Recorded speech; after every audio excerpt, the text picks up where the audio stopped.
রাসূলুল্লাহ সাল্লাল্লাহু আলাইহি ওয়াসাল্লাম উম্মতের ব্যাপারে বলতেন, তোমাদের মধ্যে আর আমার মধ্যে উদাহরণ হলো ওই ব্যক্তির ন্যায় যে আগুন প্রজ্বলিত করলো। গ্রাম অঞ্চলে এখনো দেখা যায়, যখন বিশেষ করে ফসলের সময় থাকে, ধানের সময় থাকে, কেউ যদি আগুন জ্বালায়, চতুর্দিক থেকে হাজারো পোকামাকড় আলো দেখে আগুনের কাছে আসে। এরা যে শুধু আগুন দেখতে আসে তা নয়, লাফায়া লাফায়া আগুনের মধ্যে পড়ে, পুড়ে আর মরে। লোকটা যতই চেষ্টা করুক না কেন সরায় দেওয়ার জন্য, তারা সরে না, বরং আরো লাফায়া লাফায়া আগুনের মধ্যে এসে পড়ে। নবীজি বলেন, আমি তোমাদের কোমর ধরে ধরে জাহান্নামের দিক থেকে টেনে আনি, আর তোমরা আমার হাত থেকে ছুটে সেদিকে চলে যাও। আমি চেষ্টা করি কোমর ধইরা তোমাদেরকে জাহান্নাম থেকে ফিরায় রাখবো, আর তোমরা আমার থেকে ছুটে ছুটে ওই দিকেই চলে যাও। এই কথাগুলোর দ্বারা উম্মতের প্রতি নবীজির কত মায়া ভালোবাসা, এগুলোর প্রকাশ পাওয়া যায়। শুধু তাই না, নবীজি যে তার সামনে উপস্থিত উম্মতদের শুধু ভালোবাসতেন এমনটা নয়, কিয়ামত পর্যন্ত অনাগত সকল উম্মতের প্রতি নবীজি তার ভালোবাসার খবর দিয়ে গেছেন। নবীজি একদিন হঠাৎ করে বলতেছেন, আমার ভাইদেরকে দেখতে মন চায়। উপস্থিত সাহাবায়ে কেরাম বলে, ইয়া রাসূলুল্লাহ, আমরা কি আপনার ভাই নই? নবীজি বলে, তোমরা আমার সাহাবী, তোমরা হলো আমার সাথী, তাহলে আপনার ভাই আবার কারা? বলে, আমার পরে আমাকে না দেখে যারা ঈমান আনবে তারাই হলো আমার ভাই। এর দ্বারা কিয়ামত পর্যন্ত যত মানুষ আসবে, রাসূলুল্লাহ সাল্লাল্লাহু আলাইহি ওয়াসাল্লাম তাদের প্রতি ভালোবাসার খবর দিয়ে গেছে।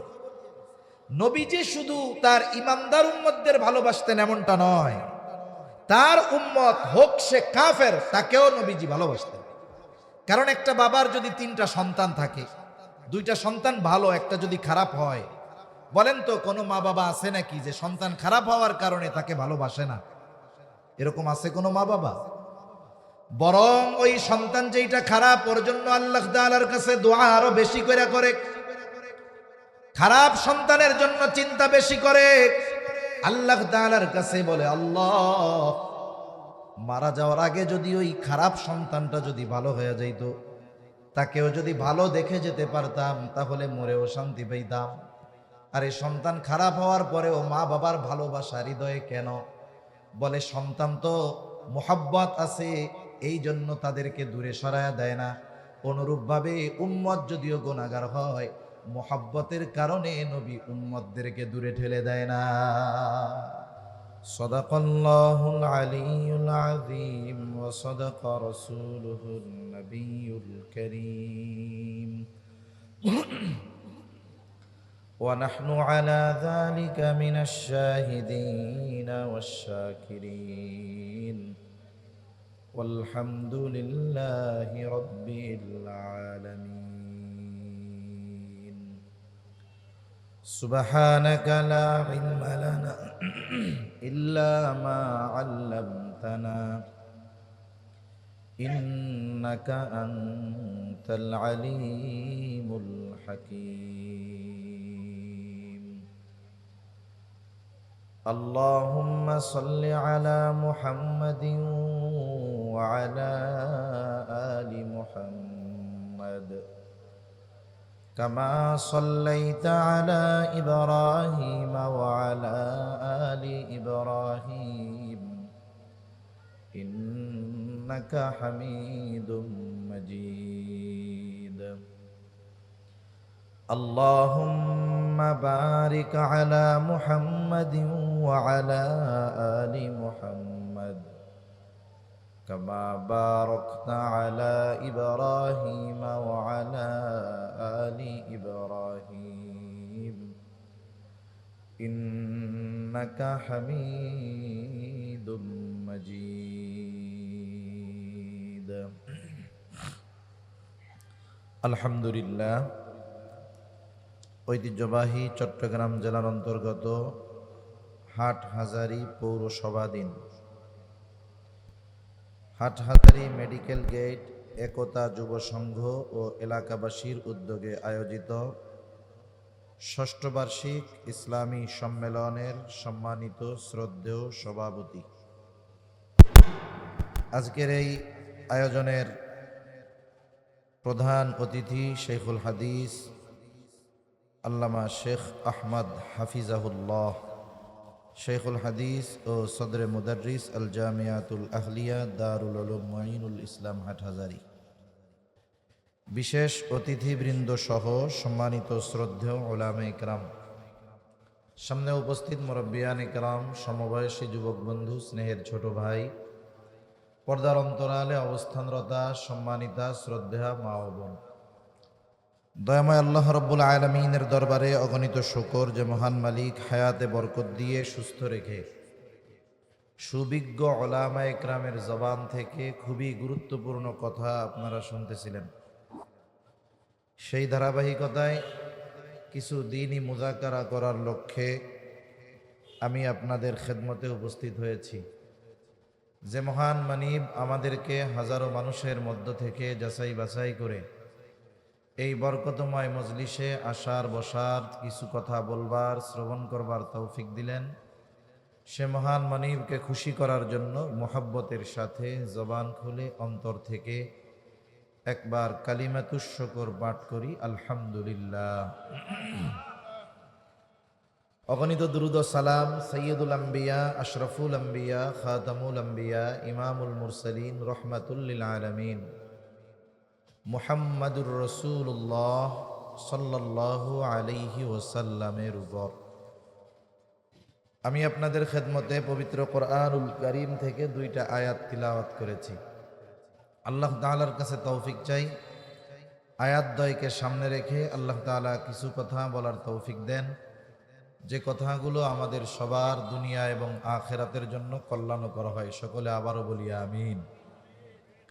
সম্মানিত উপস্থিতি, আমরা মুহাম্মাদুর রাসূলুল্লাহ সাল্লাল্লাহু আলাইহি ওয়াসাল্লামকে ভালোবাসি।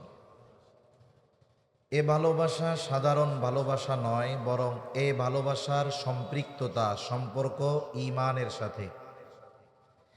এই দৃষ্টিকোণ থেকে প্রত্যেকটা মুমিন আশিকে রাসূল।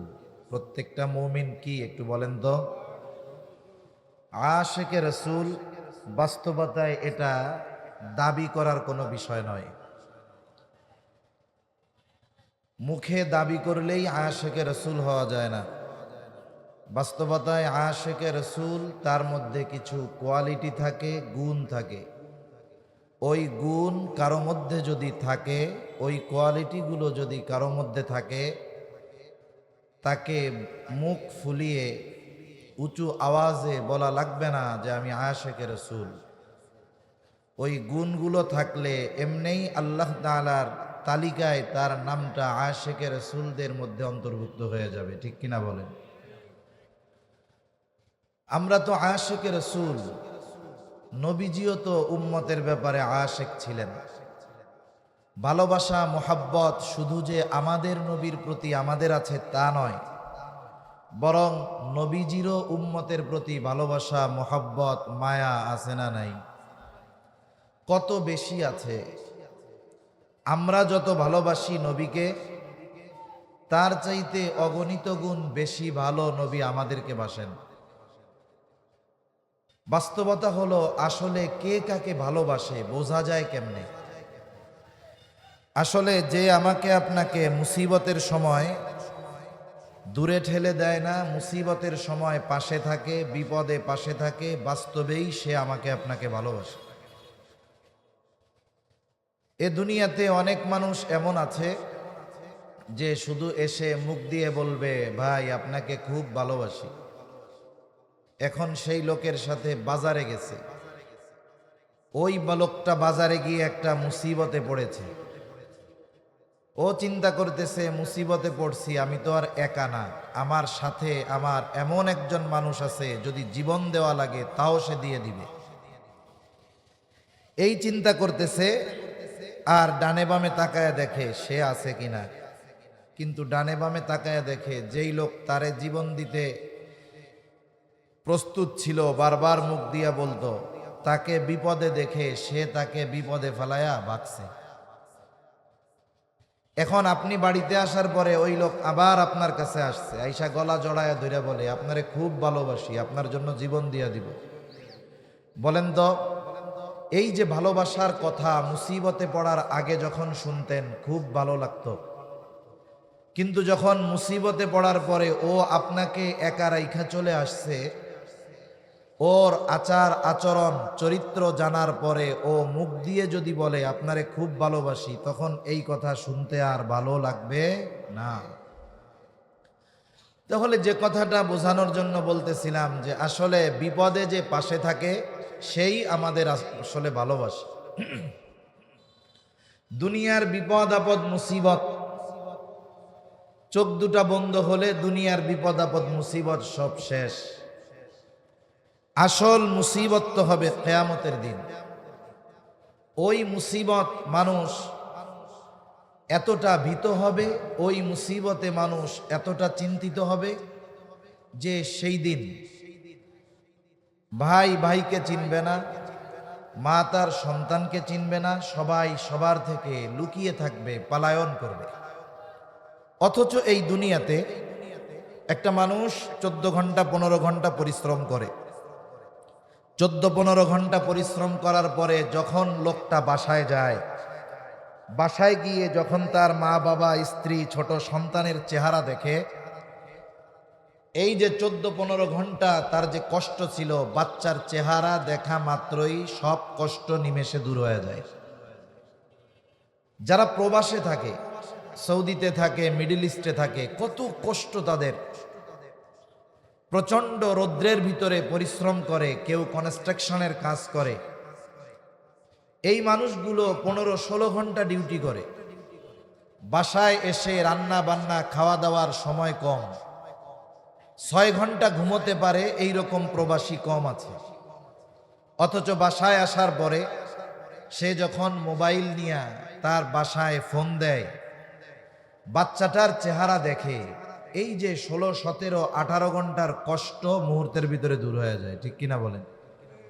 তাহলে দুনিয়াতে মানুষ কষ্ট দূর করার জন্য স্ত্রীর চেহারা দেখে, মা বাবার চেহারা দেখে, সন্তানের চেহারা দেখে, কিন্তু কিয়ামতের কষ্ট, কিয়ামতের মুসিবত সন্তান, স্ত্রী, মা বাবার চেহারা দেখলে দূর হবে না, বরং ওই দিন সন্তানের চেহারা দেখা, মা বাবার চেহারা দেখা তাদের জন্য আরো কষ্টের কারণ হয়ে যাবে। এই জন্য ওই মুসিবতের দিন সবাই সবার থেকে পালাইতে থাকবে। আল্লাহ তাআলা বলেন, ইয়াউমা ইয়াফিরুল মারউ মিন আখিহি ওয়া উম্মিহি ওয়া আবিহি ওয়া সাহিবাতিহি ওয়া বানিহি লিকুল্লি ইমরিইম মিনহুম ইয়াউমা ইযিন শা'নুন ইউগনিহি। আল্লাহ রাব্বুল আলামিন বলেন, কিয়ামতের দিন ভাই ভাইয়ের থেকে পলায়ন করবে, পিতামাতার থেকে মানুষ পলায়ন করবে, স্ত্রী সন্তানদের থেকে পলায়ন করবে। প্রত্যেকটা মানুষ সেই দিন নিজের চিন্তায় বিভোর থাকবে, নিজের চিন্তায় চিন্তিত থাকবে। সবাই চিন্তিত। সেই দিন আমার আপনার নবীজিও চিন্তিত থাকবেন। সব মানুষ চিন্তিত থাকবে নিজের জন্য, আর আমার আপনার নবীজি চিন্তিত থাকবেন উম্মতের নাজাতের জন্য। নবীজি নিজের চিন্তায় চিন্তিত থাকবেন না, নবীর চিন্তা আমার উম্মতের কি হবে। দুনিয়াতেও যেমন নবীর উম্মতের চিন্তায় চিন্তিত, আখিরাতের ময়দানে নবীজিও উম্মতের চিন্তায় চিন্তিত থাকবেন। একটা মানুষ যখন চিন্তাগ্রস্ত থাকে, পেরেশান থাকে, আপনি তাকে যতই আরামের বিছানা দেন না কেন, এসি রুমে তাকে আপনি শোয়া দেন না কেন, অনেক সময় ঘুমের ট্যাবলেট আপনি তাকে খাওয়ান না কেন, পেরেশানির কারণে অনেক সময় ঘুমের ট্যাবলেটেও ঘুম আসে না, আরামের বিছানা এসি রুমেও ঘুম আসে না। মানুষ যখন চিন্তিত থাকে সে এক জায়গায় স্থির থাকতে পারে না, সে ঘরের মধ্যে বিভিন্ন জায়গায় পায়চারি করে, ছাদে যায়, বাড়ির উঠান দিয়ে হাঁটাহাঁটি করে, তার মানে সে বারবার শুধু স্থান পরিবর্তন করে। কিয়ামতের দিন আমার আপনার নবী উম্মতের চিন্তায় বিভোর, তিনিও এক জায়গায় স্থির থাকবেন না। নবীজি একবার চলে যাবেন হাউজে কাউসারের কাছে, না জানি তার কোনো উম্মত পানি পানে মাহরুম হয়ে যায়। আবার চলে যাবেন পুলসেরাতের গোড়ায়, না জানি কোনো উম্মত পুল পাড়ি দিতে ব্যর্থ হয়ে যায়। আবার চলে যাবেন মিজানের কাছে, না জানি কোনো উম্মত ওজনে ধরা পড়ে যায়। আবার চলে যাবেন জাহান্নামের কাছে, না জানি কোনো উম্মতকে জাহান্নামে দিয়ে দেওয়া হয়। আবার যখন উম্মতের জন্য সুপারিশের দরকার, নবীজি আল্লাহ তাআলার কাছে সুপারিশ করবেন। সব নবী জান্নাত অভিমুখে রওনা হয়ে যাবে, জান্নাতের দোরগোড়ায় পৌঁছিয়ে যাবে। জান্নাতের দরজা বন্ধ, খোলা হবে না। জিজ্ঞাসা করা হবে, কি ব্যাপার, দরজা খোলা হয় না কেন? জবাব দেওয়া হবে, যিনি আসলে খোলা হবে তিনি আসেন নাই। কে আসলে খোলা হবে? বলে মুহাম্মাদুর রাসূলুল্লাহ সাল্লাল্লাহু আলাইহি ওয়াসাল্লাম। কোথায় তিনি? হাসরের ময়দানে, উম্মতের চিন্তায় চিন্তিত। বলে নবী ততক্ষণ পর্যন্ত জান্নাত অভিমুখে রওনা হবে না, যতক্ষণ না তার ওই উম্মত থেকে নাজাতের সংবাদ নবী না পাবে, ততক্ষণ পর্যন্ত নবী নিজে জান্নাত অভিমুখে রওনা হবে না। তাহলে নবীজির উম্মতের প্রতি দরদ মায়া কত বেশি, কত বেশি। এই দুনিয়াতেও নবীজি উম্মতের চিন্তায় চিন্তিত। আব্দুল্লাহ ইবনে আমর ইবনুল আস রাদিয়াল্লাহু তাআলা আনহু বলেন, আন্নান নাবিয়্য সাল্লাল্লাহু আলাইহি ওয়াসাল্লাম তাআলা মা কাওলাল্লাহি আযজা ওয়া জাল্লা ফি ইব্রাহিম আলাইহিস সালাম। সাহাবায়ে কেরাম নবীজির সাথে নবীজি সাল্লাল্লাহু আলাইহি ওয়াসাল্লাম কোরআনুল কারীম থেকে তিলাওয়াত করলেন। বলে কি তিলাওয়াত করলেন? যা আল্লাহ তাআলা ইব্রাহিম আলাইহিস সালামের ব্যাপারে নাজিল করেছে। কি নাজিল করেছে? বলে ইব্রাহিম আলাইহিস সালাম তার উম্মতের জন্য ক্ষমা চায়া দোয়া করে। আল্লাহ তাআলা সেই দোয়ার খবর জানিয়ে দেন। ইব্রাহিম আলাইহিস সালাম দোয়া করতেছে, রব্বি ইন্নাহুন্না আযলালনা কাসীরাম মিনান নাস ফামান তাবিআনি ফাইন্নাহু মিন্নি ওয়া মান আসানি ফাইন্নাকা গফুরুর রহিম। ইব্রাহিম আলাইহিস সালাম বলে, রব, এই প্রতিমাগুলো, এই মূর্তিগুলো অধিকাংশ মানুষকে পথচ্যুত করে ফেলেছে, পথভ্রষ্ট করে ফেলেছে। ফামান তাবিআনি ফাইন্নাহু মিন্নি, তবে এদের মধ্য থেকে যারা আমার আনুগত্য করেছে, মূর্তি পূজা বাদ দিয়ে ঈমান এনেছে, ফাইন্নাহু মিন্নি, সে তো আমার দলভুক্ত। যে মূর্তি পূজা বাদ দিয়ে আমার আনুগত্য করেছে সে তো আমার দলভুক্ত। ওয়ামান আসানি ফাইন্নাকা গফুরুর রহিম। আর যে আমার আনুগত্য করে নাই, যদিও মূর্তি পূজা ছাড়ে নাই, যদিও আমার আনুগত্য করে নাই, এরপরেও তো সে আমার উম্মত। কেমন যেন ইব্রাহিম আলাইহিস সালাম আল্লাহ তাআলার কাছে ওই উম্মতদের ব্যাপারেও ক্ষমা চায়া বলেন, আপনি তো গফুর, আপনি তো রহিম, আপনি চাইলে তো আমার এই উম্মতগুলাকেও মাফ করে দিতে পারেন। মূলত গুনাহগার উম্মতের জন্য ক্ষমা প্রার্থনা করে ইব্রাহিম আলাইহিস সালাম আল্লাহ তাআলার কাছে দোয়া করেছেন। ওয়াকালা ঈসা আলাইহিস সালাম ইন তুআযিবহুম ফাইন্নাহুম ইবাদুক। ঈসা আলাইহিস সালাম তার উম্মতের জন্য দোয়া করে বলে, ইন তুআযিবহুম ফাইন্নাহুম ইবাদুক, আপনি যদি তাদেরকে আযাব দেন, আপনি যদি তাদেরকে শাস্তি দেন, তারা তো আপনারই বান্দা। ওয়া ইন তাগফির লাহুম ফাইন্নাকা আনতাল আজিজুল হাকীম, আর আপনি যদি তাদেরকে মাফ করে দেন, আরে আপনি তো আজিজ, আপনি তো হাকিম, আপনি মহাপরাক্রমশালী, মহাপ্রজ্ঞাময়। তার মানে ঈসা আলাইহিস সালাম আল্লাহ তাআলাকে বলে, আল্লাহ, আপনি আমার গুনাহগার উম্মত, তারা তো আপনারও বান্দা। আপনি যেহেতু আজিজ, আপনি যেহেতু হাকিম, আপনি আমার এই গুনাহগার উম্মত গুলাকে মাফ করে দেন। দুই নবী তার গুনাহগার উম্মতের ব্যাপারে ক্ষমা চেয়ে আল্লাহ তাআলার কাছে দোয়া করছে। নবীজি যদিও সব সময় উম্মতের চিন্তায় চিন্তিত, তবে কিছু কিছু সময় আছে, যেমন একটা মানুষের বাপ মারা গেছে, বাবা দুনিয়ায় নাই, এই লোকটার অন্তরে সব সময় বাবা হারানোর বেদনা আছে না নাই? যখন এই ধরনের ঘটনা তার সামনে আসে যে আরেকজন তার বাবা হারানোর গল্প তাকে শোনাচ্ছে, তখন বলেন তো, এমনি তো বাবা হারানোর বেদনা আছে, আরেকজনের বাবা হারানোর গল্প যখন সে শোনে, অন্যান্য সময়ের চাইতে বাবার কথা বেশি মনে পড়ে না কম মনে পড়ে? স্বাভাবিক বেশি মনে পড়বে। দুই নবীর উম্মতের ব্যাপারে এই দোয়া যখন নবীজি তিলাওয়াত করলেন, নবীজির অন্তরে গুনাহগার উম্মতের চিন্তা, গুনাহগার উম্মতের মায়া, তাদের প্রতি ভালোবাসা দরদ উতলায়া উঠছে। এইবার নবী কি করলেন? বলে ফারাফা ইয়াদাই ওয়া ক্বালা আল্লাহুম্মা উম্মতি উম্মতি ওয়া বাকা। নবীজি সাল্লাল্লাহু আলাইহি ওয়াসাল্লাম দুই হাত উঁচু করে কান্না করে, অঝোর ধারায় চোখ দিয়ে পানি পড়তেছে, আর বলে আল্লাহ আমার উম্মত, আমার উম্মত, আর কিছুই বলেন না। কিন্তু আসলে কি বলতে চান আল্লাহ তাআলা জানেন। আল্লাহ তাআলা জিবরাইল আলাইহিস সালামকে বলে, জিবরাইল যাও মুহাম্মাদের কান্নার কারণ জিজ্ঞাসা করো, যদিও আমি কান্নার কারণটা জানি, যাও জিজ্ঞাসা করো। জিবরাইল আলাইহিস সালাতু ওয়াস সালাম চলে আসছে আমার আপনার নবীজির কাছে, এসে বলে আপনি কান্না করেন কেন? যদিও আপনার কান্নার কারণ আল্লাহ তাআলা জানে, এরপরেও আপনার কাছে জানতে চায়।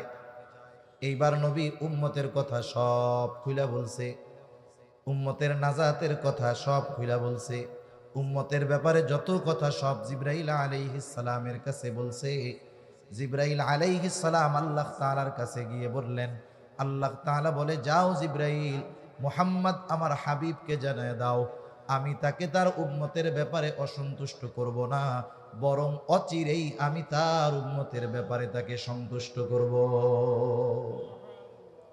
দুনিয়ায় থাকতে উম্মতের ব্যাপারে আল্লাহ তাআলার পক্ষ থেকে রাজি খুশির খবর নবী নিয়ে আসছেন। পবিত্র কোরআনুল কারীমের সূরাতুদ দুহা, এই সূরার মধ্যে আল্লাহ তাআলা আমার আপনার নবীজিকে কিছু সুসংবাদ দিয়েছেন। এর মধ্যে একটা সুসংবাদ, ওয়ালা সাউফা ইউতিকা রাব্বুকা ফাতারদা, আপনার রব আপনাকে অচিরেই এমন কিছু দিবেন যে আপনি খুশি হয়ে যাবেন। এই হাদিসটা এই আয়াতের তাফসিরে আসছে। তা বলতেছে আপনার রব অচিরেই আপনাকে এত কিছু দিবেন যে আপনি খুশি হয়ে যাবেন। এর জবাবে নবীজি কি বলেন? নবী বলেন, আমি ততক্ষণ পর্যন্ত খুশি হব না যতক্ষণ আমার সব উম্মতকে আল্লাহ মাফ না করবে। সুবহানাল্লাহ। সব উম্মতকে যদি মাফ করে তাইলেই আমি খুশি হব, নইলে এই পর্যন্ত আমি খুশি হব না যতক্ষণ না সব উম্মতকে আল্লাহ মাফ না করবে।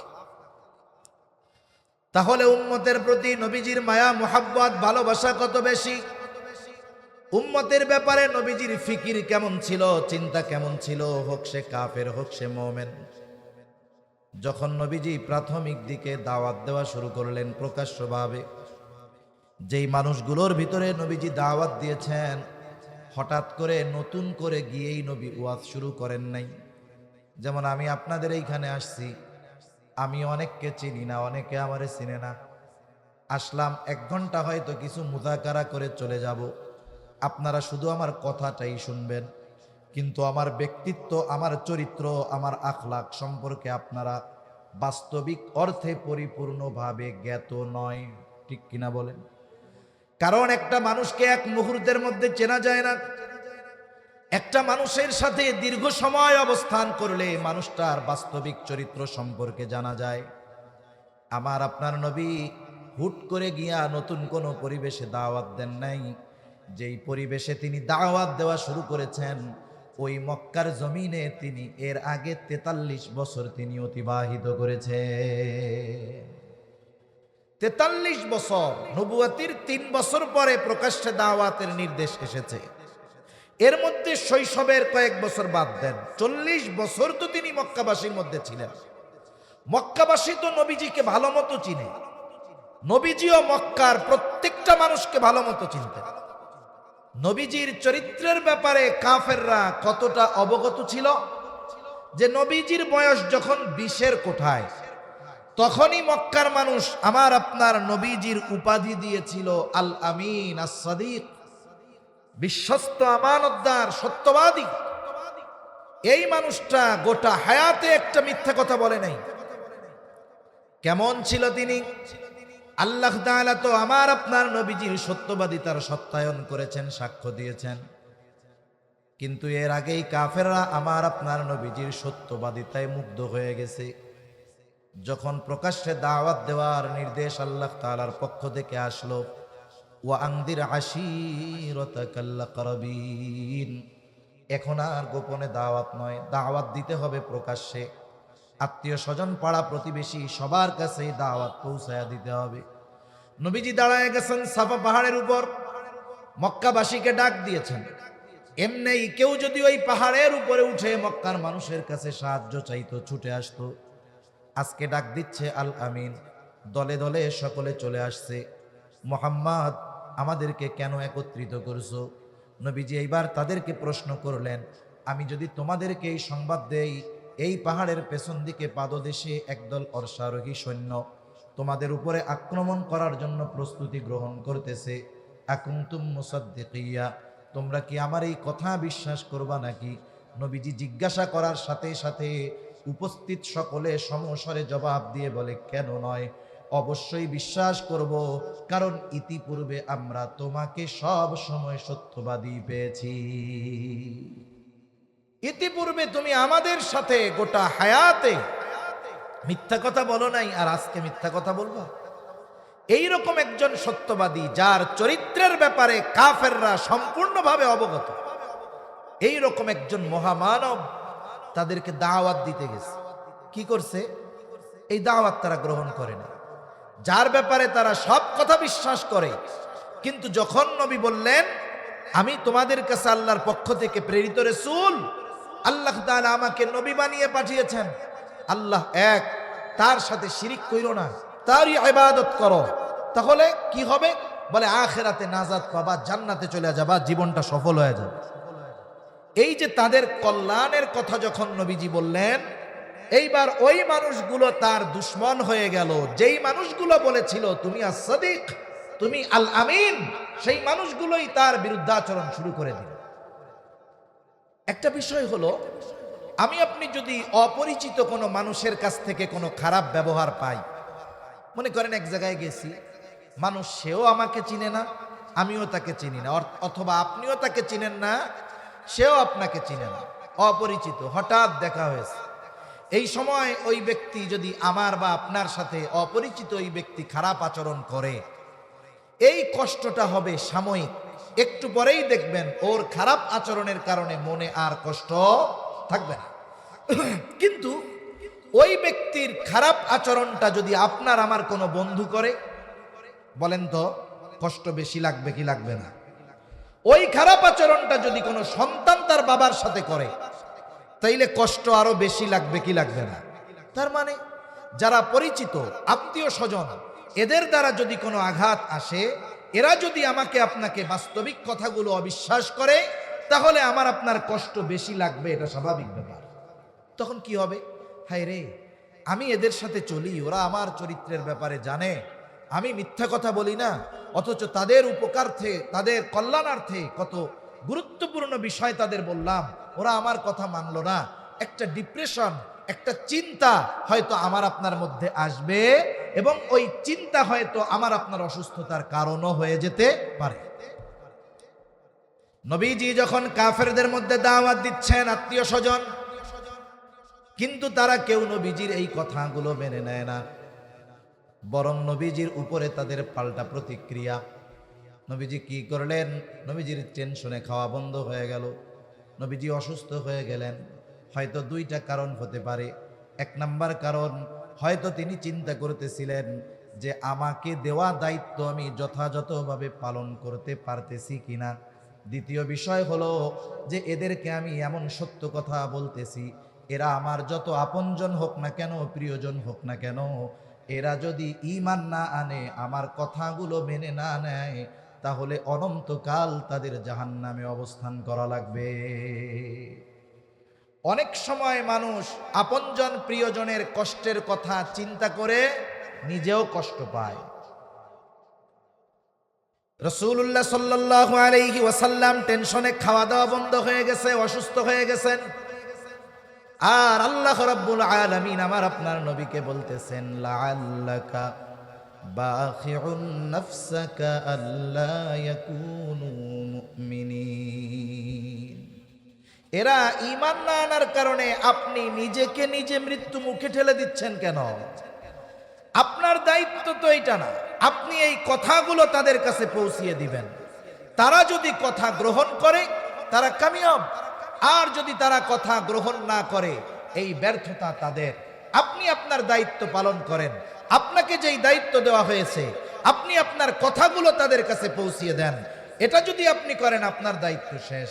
তাহলে চিন্তার বিষয়ে যেটা বুঝবার জন্য যেটা বলেছি, যে উম্মত দ্বীনের কথা না মানার কারণে, ঈমান না আনার কারণে নবীজি নিজে চিন্তিত হতেন, এত চিন্তিত হতেন যে অসুস্থ হয়ে গেছেন।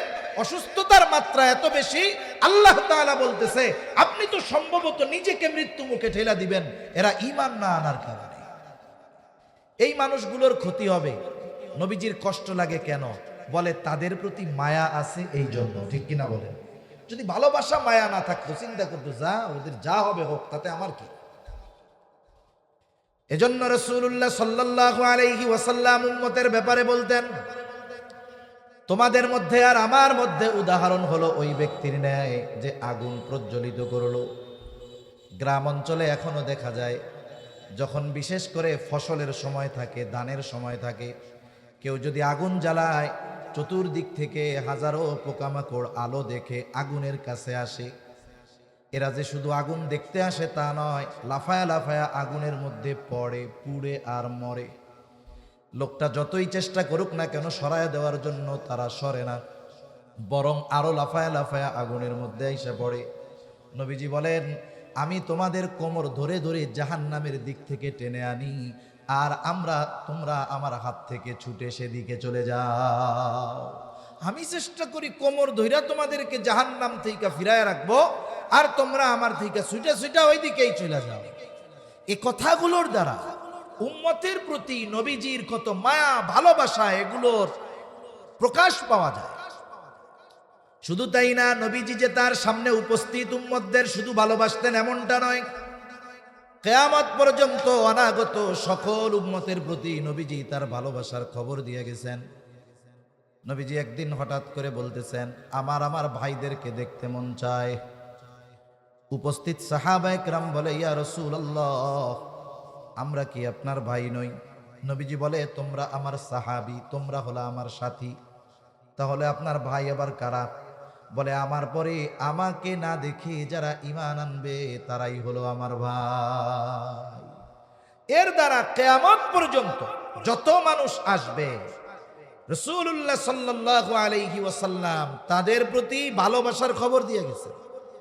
নবীজি শুধু তার ঈমানদার উম্মতদের ভালোবাসতেন এমনটা নয়, তার উম্মত হোক সে কেউ নবীজি ভালোবাসতেন।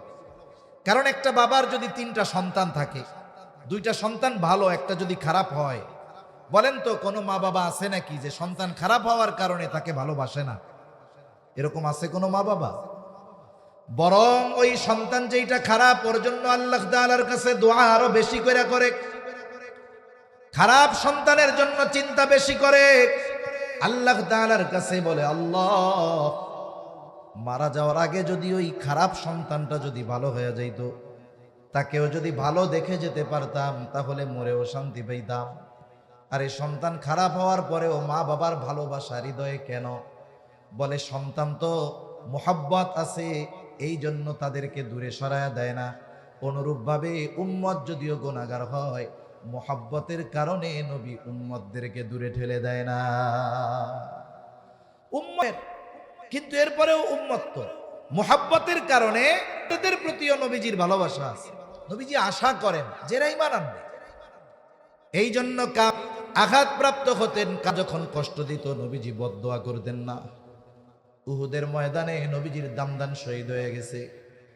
রাসূলুল্লাহ সাল্লাল্লাহু আলাইহি ওয়াসাল্লামের মুখ রক্তে রঞ্জিত হয়ে গেছে। নবীজি রক্ত মুছতেছিলেন। সাহাবায়ে কেরাম বলে, ইয়া রাসূলুল্লাহ, আপনি এদের জন্য বদদোয়া করেন।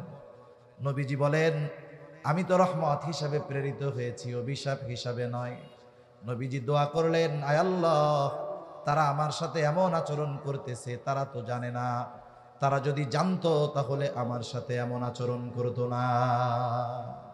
ওই অবস্থাতেও নবীজি বরদোয়া করেন নাই।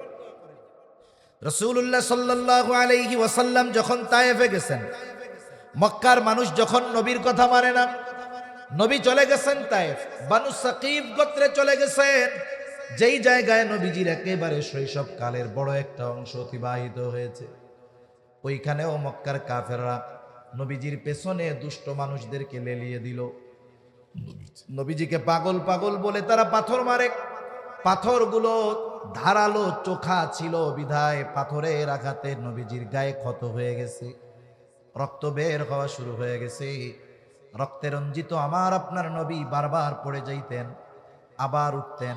হযরত যায়েদ রাদিয়াল্লাহু তাআলা আনহু নবীজির সাথে একা ঠেকায় পারেন না। সারাদিন নবীজি দাওয়াত দিয়েছেন। রক্ত এত পরিমাণ বের হয়েছে যে গায়ের গোটা পোশাক ভিজে গেছে। পোশাক ভিজে, গা বেবে, পা বেবে, রক্ত পড়ে জুতার মধ্যে রক্ত ঢুকছে। ওই রক্ত শুকায় গেছে, শুকায়া জুতা পায়ের সাথে আটকে গিয়েছে। অনেক সময় আমরা ব্লাড ডোনেট করি, অনেক সময় রক্ত দান করি মানুষকে। এরকমও দেখছি 100 গ্রাম 150 গ্রাম রক্ত দেহ থেকে নেওয়া হয়। অনেক মানুষ আধা ঘন্টা উঠতে পারে না, অনেকে দাঁড়িয়েছে আবার মাথা চক্কর দিয়ে পড়ে গেছে রক্ত শূন্যতায়। অথচ কত জুলুম, কত অত্যাচার, যে গোটা দেহের পোশাক ভিজে গেছে, এরপরে রক্ত বেয়ে বেয়ে পড়ে জুতার মধ্যে ঢুকছে। ওই রক্ত শুকিয়ে জুতা পায়ের সাথে আটকে গিয়েছে। নবীজি সাল্লাল্লাহু আলাইহি ওয়াসাল্লাম সারাদিন দাওয়াতি কাজ করবার পর পড়ন্ত বিকালে এক আঙ্গুর বাগানের পাশে একটু নবীজি বিশ্রাম নিচ্ছেন। জিবরাইল আলাইহিস সালাম চলে আসছে, এসে বলে, ইয়া রাসূলুল্লাহ, এই কওম আপনার সাথে কেমন আচরণ করেছে আপনার মালিক সব দেখছে। আজকে আমার সাথে নতুন একজন ফেরেশতাকে আল্লাহ তাআলা পাঠিয়েছেন। নবীজি বলেন, এইবার ওই ফেরেশতা আমার সামনে আসলো, সালাম দিল। সালাম দিয়া বলে, ইয়া রাসূলুল্লাহ, এই কওম আপনার সাথে কেমন আচরণ করেছে আপনার মালিক সব জানে। আমি পাহাড়ের দায়িত্বে নিয়োজিত ফেরেশতা, আল্লাহ তাআলা আপনার নির্দেশ পালনার্থে আমাকে পাঠিয়েছেন। আপনি যদি আমাকে নির্দেশ দেন, যারা আপনার সাথে এমন আচরণ করেছে, 2টা পাহাড় দিয়ে আমি এদেরকে পিষে দিব, একেবারে নিশ্চিহ্ন হয়ে যাবে, এদের কোনো অস্তিত্বই থাকবে না। কিন্তু নবীজি তো প্রতিশোধ পরায়ণ ছিলেন না। নবীজি ছিলেন ক্ষমার আধার। রাসূল আকরাম সাল্লাল্লাহু আলাইহি ওয়াসাল্লাম ক্ষমার গুণে গুণান্বিত ছিলেন। ওনার অন্তরটা আল্লাহ তাআলা রহমত দিয়ে, মায়া দিয়ে ভরে দিয়েছিলেন। এই জন্যই তো ওনার কাছে মানুষেরা আসতো। নবীর কাছে যারা আসতো, নবীর এই নরম আচরণের কারণে আল্লাহ তাআলা কোরআনুল কারীমের মধ্যে বলেন, ফাবিমা রাহমাতিম মিনাল্লাহি লিনতা লাহুম ওয়ালাউ কুনতা ফাযযান গালিযাল কলবি লানফাদ্দু মিন হাওলিক ফা'ফু আনহুম ওয়াস্তাগফির লাহুম ওয়াশাওিরহুম ফিল আমর। আল্লাহ রাব্বুল আলামিন বলেন, ফাবিমা রাহমাতিম মিনাল্লাহি লিনতা লাহুম, আল্লাহ তাআলার আপনার প্রতি বিশেষ রহমত যে তিনি আপনাকে নরম তবিয়তের করেছেন, দিলটাকে নরম বানায় দিয়েছেন, রহমত দিয়ে ভরে দিয়েছেন। ওয়ালাউ কুনতা ফাযযান গালিযাল কলবি লানফাদ্দু মিন হাওলিক, আপনি যদি কঠোর স্বভাবের হতেন, আপনি যদি রূঢ় হৃদয়ের হতেন, আপনি যদি কঠোর রুক্ষভাষী হতেন, এরা আপনার আশেপাশে কেউ আসতো না। এরা তো আপনার এই তবিয়তের কারণে, আপনার মায়া মোহাব্বত ভালোবাসার কারণে আসে। একটু যদি এদের দ্বারা উল্টাপাল্টা হয়ে যায়, আপনি তাদেরকে ক্ষমা তো করবেনই করবেন, সাথে সাথে এদের জন্য আল্লাহ তাআলার কাছেও ক্ষমা চাইবে। এমন নরম দিলওয়ালা নবী। ফেরেশতা বলে, আদেশ দেন 2 পাহাড় দিয়া এদেরকে শেষ করে দেই। নবীজি একটু আরাম করতেছিলেন, যেহেতু ক্লান্ত, এবার উনি উঠা বসছে। নবীজি ফেরেশতার কথার জবাবে বলতেছে, কেমন যেন বলে যে তুমি তো বলতেছো যে আমাকে আদেশ দেন দুই পাহাড় দিয়ে এদেরকে নিশ্চিহ্ন করে দেই, পিষে দেই, কিন্তু এদের ব্যাপারে আমি কি আশা করি? নবীজি বলেন, বাল আরজু আন ইয়াখরুজাল্লাহু মিন আসলাবিহিম মান ইয়াবুদুল্লাহ ওয়াহদাহু ওয়া লা ইউশরিকু বিহি শাইআ। তুমি তো বলতেছো আদেশ দেন দুই পাহাড় দিয়া পিষা শেষ করে দেই, আর আমি তো এই লোকগুলার ব্যাপারে আল্লাহ তাআলার কাছে আশা করতেছি যে আল্লাহ তাআলা হয়তোবা এদের মধ্য থেকে এমন এক কওম বের করবে, এমন এক প্রজন্ম বের করবে, এমন এক জেনারেশন বের করবে যারা এক আল্লাহর ইবাদত করবে, তার সাথে কারো শরীক করবে না। সুবহান। গায়ের রক্ত শুকায় নাই, যাদের দ্বারা আঘাতপ্রাপ্ত হয়েছে তাদের ব্যাপারে সামান্য শাস্তির কথাও নবীজি বলেন নাই। এর দ্বারা বোঝা যায় তার উম্মত, হোক সে কাফের হোক সে মুমিন, প্রত্যেক উম্মতের প্রতি নবীজির কত মায়া, কত মহব্বত, কত ভালোবাসা। একের পর এক বলতে গেলে লম্বা কথা বলা যাবে, তবে কিছু কিছু সময় আছে হাজার জনের চাইতে একজনের কথার মূল্য বেশি, ঠিক কিনা বলেন? নবীজি যে আমাদের ভালোবাসে, দুনিয়ার সব কিছু একদিকে রাখেন, নবীজি যে আমাদের ভালোবাসে, এই ভালোবাসার কথা আমাদের জানিয়ে দিয়েছেন আল্লাহ। নবী যে আমাদের ভালোবাসেন এই খবর দিছেন কে? জোরে বলেন না, কে? আল্লাহ তাআলা দিয়েছেন। আল্লাহ তাআলা কি বলেন? আল্লাহ রাব্বুল আলামিন বলেন, লাকাদ জাআকুম রাসূলুম মিন আনফুসিকুম আজিজুন আলাইহি মা আনিতুম হারিসুন আলাইকুম বিল মুমিনিনা রাউফুর রহিম। আল্লাহ তাআলা বলেন, লাকাদ জাআকুম রাসূলুম মিন আনফুসিকুম, তোমাদের মধ্য থেকে তোমাদের জন্য এমন একজন রাসূল এসেছেন, এমন একজন রাসূলের আগমন হয়েছে। কেমন সেই রাসূল? এক নাম্বার গুণ আল্লাহ তাআলা বলেন, আজিজুন আলাইহি মা আনিতুম, তোমাদের জন্য যেটা কষ্টের সেটা তার জন্য কষ্টের। তার মানে তোমরা যেটাতে কষ্ট পাও নবীজিও সেটাতে কষ্ট পায়। তার মানে সমব্যথী, তোমরাও যেটাতে কষ্ট পাও নবীজিও সেটাতে কষ্ট পায়। আলহামদুলিল্লাহ। এখন কথা হলো, একজনের কষ্টে আর একজন কষ্ট পায় কেন? এটা কিভাবে সম্ভব? একজনের ব্যথা আর একজন অনুভব করে কেমনে? কিভাবে সম্ভব? বলে সম্ভব যদি সম্পর্কটা মুহাব্বতের হয়, ভালোবাসার হয়, ঠিক কিনা বলেন? মুহাব্বতের সম্পর্কের কারণে অনেক সময় আরেকজনের কষ্টে মানুষ কষ্ট পায়, আরেকজনের ব্যথায় মানুষ ব্যথিত হয়। যেমন মনে করেন একজন মানুষ, তার একটা বাচ্চা আছে, বয়স 2 বছর বা 2.5 বছর, ছোট বাচ্চা, গভীর রাত, প্রত্যন্ত অঞ্চল, গাড়ি ঘোড়া পাওয়া যায় না, দোকানপাট খোলা থাকে না, গভীর রাত। 2 বছরের বাচ্চা প্রচন্ড রকমের জ্বরাক্রান্ত হয়ে গেছে, এত অসুস্থ যে তার চোখ দুটো মনে হয় ফুটে বের হয়ে যাবে। জ্বরের তীব্রতায় বাচ্চাটা আহ আহ করতেছে, কিন্তু মা বাবা অপারগ, আশেপাশে কোনো বাজার নাই, দোকান নাই, আবার সন্তানকে নিয়ে মেডিকেলে আসবে, লম্বা পথ পাড়ি দিয়ে আসার উপায় নাই। রাত 2টা-3টা বাজে, অপেক্ষা করতেছে কখন সকাল হবে। ওই অসুস্থ সন্তান কষ্টে, জ্বরের তীব্রতায় কষ্ট পাচ্ছে, পাশে বসে আছে তার মা বাবা। বলেন তো, ওই অসুস্থ ছোট বাচ্চাটা অসুস্থতার কারণে যত কষ্ট পায়, তার চাইতে পাশে বসে থাকা মা বাবা কষ্ট কম পায় নাকি বেশি পায়? কি বলেন তো? যারা বিয়া করে নাই, বাচ্চা হয় নাই, তারা তো এটা বুঝবে না। যে বিবাহ করেছে, যার বাচ্চা আছে, তাকে জিজ্ঞাসা করবেন, এই মুহূর্তে তার মন চাইবে যে অসুস্থ আমি হয়ে যাই, কিন্তু আমার সন্তানটা সুস্থ হয়ে যায়। সম্রাট জহিরুদ্দিন বাবর এই উপমহাদেশে, যার মাধ্যমে মোগল সাম্রাজ্যের গোড়পত্তন ঘটেছিল। আসলে আমরা মোগল সম্রাটদের ইতিহাস পড়ি, আমরা ইতিহাস পড়ি কাদের? ইসলামের ইতিহাস পড়ি আমরা, তবে লিখেছে কারা এই ইতিহাস? বলে এই ইতিহাস লেখছে হলো অমুসলিম যারা তারা। আমি একটা উদাহরণ মাঝে মধ্যে দিতাম, যে মাঝে মধ্যে বলি, মনে করেন একজন কট্টর বিএনপি আওয়ামী বিদ্বেষী, ওকে বলা হয়েছে তুমি শেখ মুজিবুর রহমানের জীবনীটা লিখবা। আর অপর পক্ষের একজন আওয়ামী লীগ কট্টর বিএনপি বিদ্বেষী, ওরে দেওয়া হয়েছে তুমি জিয়াউর রহমানের জীবনীটা লিখবা। এরা দুইজন যদি এই দুই ব্যক্তির জীবনী লেখে, কি পাবেন বন্ধু? অবস্থা খারাপ হয়ে যাবে না? তাইলে ইতিহাস হলো মুসলমানদের, লেখছে অমুসলিমেরা। তাহলে বোঝা গেল এই ইতিহাসের মধ্যে বাস্তব ইতিহাস নাই। ইতিহাসের রন্ধ্রে রন্ধ্রে তারা ইসলাম বিদ্বেষিতা ঢুকিয়ে দিয়েছে।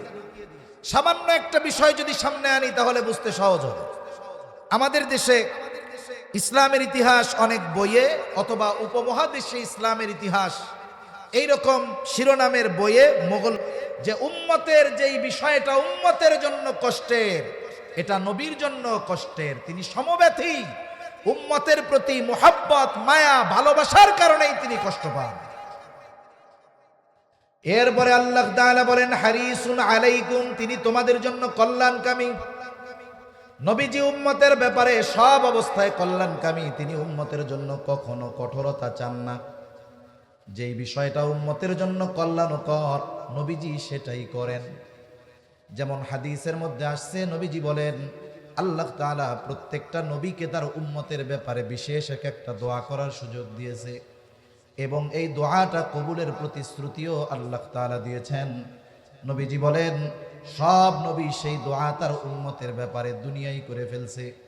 নবীজি বলেন আমি ওই দোয়াটাকে সংরক্ষণ করে রেখেছি, দুনিয়াতে করি নাই। কিয়ামতের দিন ওই দোয়াটা আমি আমার উম্মতের জন্য সুপারিশ হিসাবে করব। এই দুইটা বিষয় সব উম্মতের জন্য আম। এটা তবে মুমিনদের প্রতি ভালোবাসা নবীজির আলাদা, স্পেশাল ভালোবাসা মুমিনদের প্রতি। আর আল্লাহ তাআলাও নবীকে উম্মতের জন্য বিশেষ অনুগ্রহ হিসাবে ঘোষণা করেছেন, যেই উম্মতগুলো ঈমানদার। আল্লাহ তাআলা কোরআনুল কারীমের মধ্যে বলেন লাকাদ মান্নাল্লাহু আলাল মুমিনিনা ইয বাআসা ফীহিম রাসূলাম মিন আনফুসিহিম। আল্লাহ তাআলা বলেন লাকাদ মান্নাল্লাহু আলাল মুমিনিন, মুমিনদের উপর আল্লাহ তাআলার বিশেষ অনুগ্রহ। কি বিশেষ অনুগ্রহ? বলে ইয বাআসা ফীহিম রাসূলাম মিন আনফুসিহিম, যে তিনি তাদের মধ্য থেকে তাদের জন্য একজন রাসূল পাঠিয়েছেন। এই জন্য এই নবী হলো মুমিন উম্মতদের জন্য আল্লাহ তাআলার পক্ষ থেকে বিশেষ অনুগ্রহ। এই জন্য মুমিন উম্মতদের প্রতি নবীজির মুহাব্বত ভালোবাসাও স্পেশাল। আপনি আমি আমার আপনার সব আত্মীয় স্বজন যারা আছে, তাদের যারা ছোট বাচ্চা আছে, সবাই আমরা ভালোবাসি। কিন্তু যতই ভালোবাসি অন্যদের, নিজের সন্তানের চাইতে বেশি নয়। নবীজি সব উম্মতকে ভালোবাসে, তবে তার ঈমানদার উম্মতের চাইতে বেশি নয়। যেমন আপনার নিজের সন্তানের প্রতি ভালোবাসা বেশি, স্পেশাল, অনুরূপভাবে নবীজির মুমিন উম্মতের প্রতি ভালোবাসা স্পেশাল এবং বেশি। এই জন্য আল্লাহ তাআলাও সেই স্পেশাল ভালোবাসার কথা বলেন। আল্লাহ তাআলা বলেন বিল মুমিনিনা রাউফুর রহিম। যেই নবী তোমাদের কাছে এসেছে, তোমাদের মধ্য থেকে তার মুমিন উম্মতদের প্রতি তার ভালোবাসা কেমন। আল্লাহ তাআলা এই ভালোবাসার গভীরতা বোঝানোর জন্য, ভালোবাসা কত বেশি বোঝানোর জন্য এমন দুইটা শব্দ আমার আপনার নবীর শানে ব্যবহার করেছেন, যেই দুইটা শব্দ কোন সৃষ্টির ব্যাপারে ব্যবহার করার অনুমতি নাই। একটা হলো রউফ, একটা হলো রহিম। রউফুর রহিম এটা আল্লাহ তাআলার দুইটা গুণবাচক নাম। দুনিয়ার কোনো মানুষ রউফুর রহিম হতে পারে না, কোনো পীর রউফুর রহিম হতে পারে না। যদি কেউ বলে আমার পীর এইটা, তাহলে আমি বলবো তুমিও বেঈমান, পীরও বেঈমান। ঠিক কিনা বলেন? এটা কেউ হতে পারে না। রউফুর রহিম হলেন আল্লাহ। সেই রউফুর রহিম আল্লাহ, অতি সদয় পরম দয়ালু আল্লাহ। উম্মতের ব্যাপারে নবীজির কত মায়া, কত দয়া, কত মুহাব্বত, কত ভালোবাসা, এটা বোঝাতে গিয়ে কি শব্দ ব্যবহার করেন। আল্লাহ তাআলা বলেন এই নবী তার মুমিন উম্মতদের ব্যাপারে হলেন অতি সদয় পরম দয়ালু। স্বয়ং আল্লাহ তাআলা আমার আপনার নবীকে তার মুমিন উম্মতদের ব্যাপারে বলতেছে সে তার মুমিন উম্মতদের জন্য রউফুর রহিম। তাহলে রউফুর রহিম হলেন আল্লাহ, আর আল্লাহ বলেন নবী আপনি আপনার মুমিন উম্মতদের জন্য রউফুর রহিম। সুবহানাল্লাহ বলেন। তাহলে সেই নবীর আমাদের প্রতি কত মায়া, কত মোহাব্বত, কত ভালোবাসা। আশা করি এই কথার পরে বুঝতে আর আপনাদের বাকি থাকবে না। নাকি কেউ বুঝতেছেন না যে নবী কতটুকু ভালোবাসে? বুঝতে পারছেন তো? মনে রাখতে হবে মহাসমুদ্রের গভীরতাকে পরিমাপ করা সম্ভব, হিমালয়ের চূড়ায় বারবার পৌঁছানো সম্ভব, কিন্তু উম্মতের প্রতি নবীজির দয়া মায়ার গভীরতা উচ্চতা পরিমাপ করা কিয়ামত পর্যন্ত সম্ভব নয়। এই নবী এত ভালোবাসেন আমাদের। এখন যেই নবী এত আমাদের ভালোবাসেন, সেই নবীকে কি আমাদের ভালোবাসার দরকার আছে না নাই? জোরে বলেন না, আছে না নাই? সেই নবীকে ভালোবাসা মুমিনের ঈমানের দাবি। সম্পর্কজনিত ভালোবাসা অনেক সময় আপ হতে পারে, ডাউন হতে পারে। আমার বাবা মা আমার কাছে সর্বোচ্চ ভালোবাসা পাবে, কিন্তু দ্বীনের কারণে বাবার বিরুদ্ধে আবার অস্ত্র ধারণ করা যাবে, ঠিক কিনা বলেন? বদরের ময়দানে সাহাবায়ে কেরামের এমন ঘটনা ঘটছে, সন্তান বাবার বিরুদ্ধে অস্ত্র ধারণ করেছে। এই জন্য মনে রাখতে হবে দুনিয়ার সম্পর্কের ভালোবাসা আপ ডাউন হয়, কিন্তু নবীর প্রতি উম্মতের ভালোবাসা আল্লাহর কসম ডাউন হওয়ার কোনো সুযোগ নাই, শুধু আপ হইতে হবে। এখানে ডাউন হওয়ার কোনো ওয়ে নাই, রাস্তা একটা, শুধু ভালোবাসা বাড়াতেই হবে। এটা মুমিনের ঈমানের দাবি। এই জন্য নবীজি বলেন লা ইউমিনু আহাদুকুম হাত্তা আকুনা আহাব্বা ইলাইহি মিন ওয়ালিদিহি ওয়া ওয়ালাদিহি ওয়ান নাসি আজমাইন। নবীজি বলেন তোমাদের মধ্য থেকে কেউ ততক্ষণ পর্যন্ত মুমিন হতে পারবে না যতক্ষণ না সে তার পিতা মাতা সন্তান সন্ততি এক কথায় সকলের চাইতে আমি নবীকে বেশি ভালোবাসবে। আমরা সবাই নবীকে ভালোবাসতে চাই, আমরা চাই তো নবীকে ভালোবাসতে চাই। এখন নবীকে ভালোবাসবো কেমন? নিজ পদ্ধতিতে, নাকি নবী যে পদ্ধতি বলে দিয়েছেন সেই পদ্ধতিতে?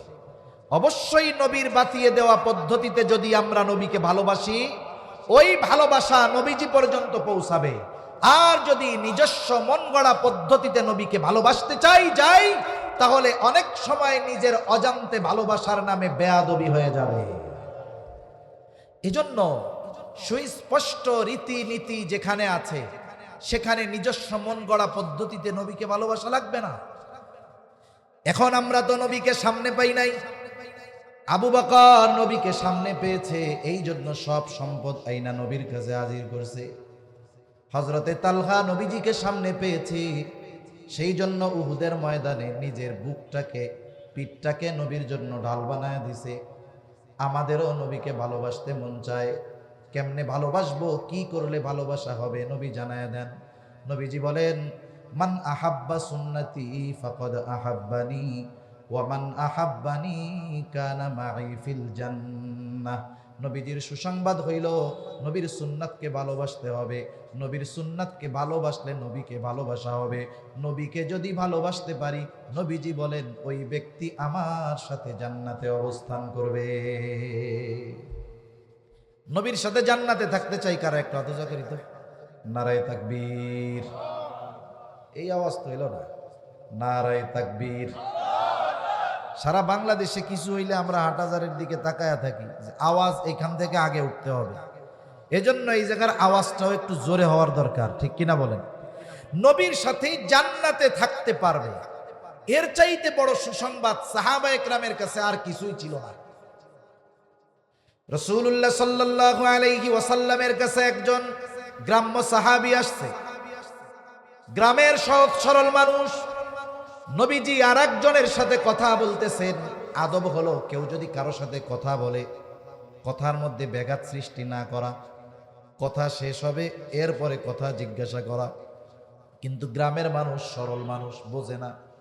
নবীজি আর একজনের সাথে কথা বলতেছে, ওই লোকটা গিয়া নবীজিরে জিজ্ঞাসা করে, ইয়া রাসূলুল্লাহি মাতাস সাআহ, হে আল্লাহর রাসূল, কিয়ামত কখন হবে? তার খুব তাড়াহুড়ো, তার খুব ব্যস্ততা, কেমন যেন সে কিয়ামতের জন্য গাঠি গুঠি নিয়ে রেডি, কিন্তু কিয়ামত আসতেছে না। নবীজি ওই ব্যক্তির সাথে কথা শেষ করে জিজ্ঞাসা করলেন, কোথায় ওই ব্যক্তি যে এই কথা কইছে যে কিয়ামত কখন হবে? বলে, ইয়া রাসূলুল্লাহ, আমি কইছি। নবীজি তাকে পাল্টা প্রশ্ন করলেন, মা আদাত্তা লাহা, কিয়ামতের জন্য তুমি কি পাথেয় সংগ্রহ করছো? এইবার লোকটা বলে, আমি আল্লাহ এবং তার রাসূলকে ভালোবাসি। কারণ প্রশ্নের দ্বারা বোঝা যাচ্ছিল সে কিয়ামতের ব্যাপারে সংবাদ জানতে চাচ্ছে, এমনটা নয়, বরং তার ভিন্ন কিছু জানা উদ্দেশ্য। নবীজি তো উম্মতের রুহানি ডাক্তার ছিলেন, এই জন্য প্রশ্ন করার পরে মূল উদ্দেশ্যটা বুঝতে পারছে। প্রশ্ন করছে, কি পাথেয় সংগ্রহ করছো? লোকটা বলে, আমি আল্লাহ এবং তার রাসূলকে ভালোবাসি। নবীজি জবাব দিলেন, আল মারউ মাআ মান আহাব্বা, যে যাকে ভালোবাসে, মহাব্বত করে, তার সাথে অবস্থান করবে। প্রশ্ন শুরু হয়েছে কি দিয়া? বলে কিয়ামত কখন হবে। শেষ হয়েছে কি দিয়া? বলে যে যাকে মহাব্বত করে তার সাথে অবস্থান করবে। তার মানে বোঝা যায় প্রশ্ন যেই উদ্দেশ্যে করা হয়েছে, যদিও দেখা যাচ্ছে কিয়ামতের ব্যাপারে সে খবর চায়, কিন্তু উদ্দেশ্য তা নয়, ভেতরে ভেতরে উদ্দেশ্যটা ভিন্ন। মূলত নবী তার মূল উদ্দেশ্যের জবাবটা দিয়ে দিলেন। এই জবাব পায়া ওই লোকটা বাড়ির দিকে হাঁটা দিয়েছে। হযরত আনাস রাদিয়াল্লাহু তাআলা আনহু বলেন, নবীর সাথে জান্নাতে থাকতে পারবো, এই খবর শুনে আমরা এত খুশি হয়েছি, ইসলাম গ্রহণের পরে আর কোনো কথার দ্বারা এত খুশি হই নাই। তাহলে নবীর সাথে জান্নাতে থাকার সুসংবাদ সাহাবায়ে কিরামের কাছে ইসলাম গ্রহণের পরে সবচাইতে আনন্দের খবর ছিল। সেই নবীর সাথে জান্নাতে থাকার সুযোগ আমাদের আছে না নাই? জোরে বলেন না, আছে না নাই? তাহলে কি করতে হবে? নবীর সুন্নাতকে মহব্বত করতে হবে, তাইলে অফার পাওয়া যাবে জান্নাতে থাকার। মনে করেন এক বড় কোম্পানি আপনাকে, আমাকে বা আমাদের যে কাউকে একটা অফার দিছে। অফার কি?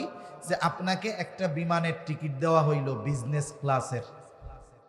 এই বিমানে চড়ে আপনি ওমরার সফরে যাইতে পারবেন, আসতে পারবেন। আবার একবারে ক্লক টাওয়ারের একেবারে উপরের দিকে, যেখান থেকে বাইতুল্লাহর ভিউ পরিপূর্ণ দেখা যায়। প্রতি রাত্রে একদিন 24 ঘন্টায় বাংলাদেশি টাকায় 30-40 হাজার টাকা এমনি সময় লাগে। এই হোটেলে 5 দিন থাকার সুযোগ আর বিজনেস ক্লাস বিমানে যাওয়া আসার সুযোগ। বড় অফার না? অফার তো পাইছেন। এখন আপনার আমার কাছে পাসপোর্টও নাই, ভিসাও নাই। এখন বলেন তো, পাসপোর্ট ভিসা যদি না থাকে অফার গ্রহণ করার সুযোগ আর আছে? সুযোগ আর নাই। আলহামদুলিল্লাহ, আমাদের আজকের মাহফিলের অন্যতম আকর্ষণ আমার এলাকার জামাই আর কি, সেই হিসাবে দুলাভাই কই, আল্লামা হাবিবুল্লাহ মাহমুদ কাসেমি হাফিজাহুল্লাহ হযরত চলে আসছেন। আমরা একটা তাকবীর দেই, নারায়ে তাকবীর, নারায়ে তাকবীর। মাশাআল্লাহ, একটু জমে জমে বৈশা যান, আমি 2-3 মিনিটের মধ্যে শেষ করে দেই। তাহলে অফার পাওয়া গেল, কিন্তু অফার ভোগ করতে হইলে পাসপোর্টও লাগবে, ভিসাও লাগবে। লাগবে কি লাগবে না? পাসপোর্ট ভিসা কোনটা? পাসপোর্ট ভিসা কোনটা? নবীজি বলেন, কুল্লু উম্মতি ইয়াদখুলুনাল জান্নাতা ইল্লা মান আবা। নবীজি বলেন, আমার সব উম্মত জান্নাতে প্রবেশ করবে, আবা উম্মত ছাড়া। জিজ্ঞাসা করা হলো, ইয়া রাসূলুল্লাহ, আবা উম্মত কারা? নবীজি বলেন, মান আতাআনি দাখালাল জান্নাহ ওয়া মান আসানি ফাকাদ আবা। নবীজি বলেন, যে আমার আনুগত্য করবে জান্নাতে প্রবেশ করবে, যে আনুগত্য করবে না, আবা উম্মত জান্নাতে প্রবেশ করবে না। তাহলে বোঝা গেল নবীর সাথে যদি জান্নাতে থাকতে হয়, তাহলে নবীর সুন্নতকে মোহাব্বতের সাথে অনুসরণ করতে হবে। ঠিক কিনা বলেন? মোহাব্বতও করতে হবে, অনুসরণও করতে হবে। শেষ কথা বলে আলোচনা শেষ করে দেই। মনে করেন এই দুনিয়া থেকে আমরা সকলেই চলে যাব। যখন আমার গোসল হয়ে যাবে, কাফন পরিয়ে দিবে, জানাজাটা শেষ, এইবার লাশটা নিয়ে যখন কবরস্থানের পাশে রাখা হবে, কবরের পাশে রাখা হবে, দুইজন ভেতরে নামবে, উপর থেকে দুইজন লাশ নিচের দুইজনকে ধরায়া দিবে। এই যে লাশটা যখন কবরে রাখা হয়, একটা দোয়া পড়ে, বিসমিল্লাহি ওয়া আলা মিল্লাতি রাসূলিল্লাহ, পড়ে না এটা? আমরা এখন একজনের বেলায় পড়ি, আমাদের বেলায় কয়দিন পরে পড়বে? আসলে কি বলে ওই সময়? বুজুর্গানে দ্বীনের ভাষায় বলি, বলে কি? বলে আল্লাহ রে, আপনার নামে এমন এক ব্যক্তিরে কবরে রাখতেছি যার গোটা হায়াত সুন্নাতের উপরে অতিবাহিত হইছে, তার মানে নিজে সুন্নাতরে মোহাব্বত করত, অনুসরণ করত। আরে যখন মারা গেছে তখনও মোহাব্বত ছিল সুন্নাতের, সুন্নাতের উপরে ছিল। আরে কবরে যখন রাখতেছি এখনো তো সুন্নাতের উপরে আছে। এইটা হইল ওই জগতের ভিসা। মনে করেন দুনিয়ার জগৎ থেকে ট্রান্সফার হইছে কোথায়? বলে আলমে বরজখে। দুনিয়ার জগৎ থেকে নতুন জগৎ, বাংলাদেশ থেকে অন্য জগতে যাইতে গেলে ভিসা লাগে কি লাগে না? ওইটা হলো আলমে বরজখের ভিসা। এখন ভিসা যদি 2 নাম্বার হয়, ইমিগ্রেশনে যদি ধরা পড়ে